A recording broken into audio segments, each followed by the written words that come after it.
Glaucoma వారోత్సవాలను పురస్కరించుకుని హైదరాబాద్ మెహదీపట్నంలోని సరోజినీదేవి కంటి ఆసుపత్రిలో అవగాహన ర్యాలీ నిర్వహించారు. కార్యక్రమానికి ముఖ్య అతిథిగా హాజరైన త్రిపుర గవర్నర్ ఇంద్రసేనారెడ్డి వాక్ ప్రారంభించారు. అనంతరం ఆసుపత్రిలో కంటి పరీక్షలు చేయించుకున్నారు. గ్లకోమా వ్యాధి ఎలాంటి లక్షణాలు లేకుండా చాపకింద నీరులా వ్యాపిస్తోందని, ప్రజలంతా అప్రమత్తంగా ముందుగానే పరీక్షలు చేయించుకోవాలని సూచించారు.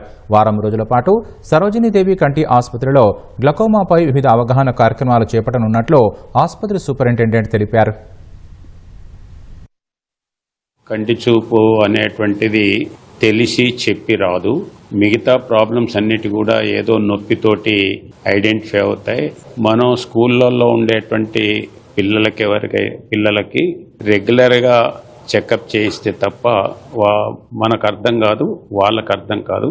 టీవీ, ఫోను ఇది చూసేటువంటి పిల్లలకి ఇంకా ఎక్కువగా ఉంటుంది. కాబట్టి పేరెంట్స్, స్కూల్ అథారిటీసు, అదే రకంగా గవర్నమెంట్ ఫ్రీక్వెంట్గా ముందు పిల్లలకి రెగ్యులర్ చెకప్ చేయించాలని నా రిక్వెస్ట్. గ్లకోమా అనేది నీటి కాసు జబ్బు అంటారు. అది ఏ లక్షణాలు లేకుండా చూపుని మొత్తానికి హీనంగా చేసేసి అంధత్వాన్ని తీసుకొస్తుంది.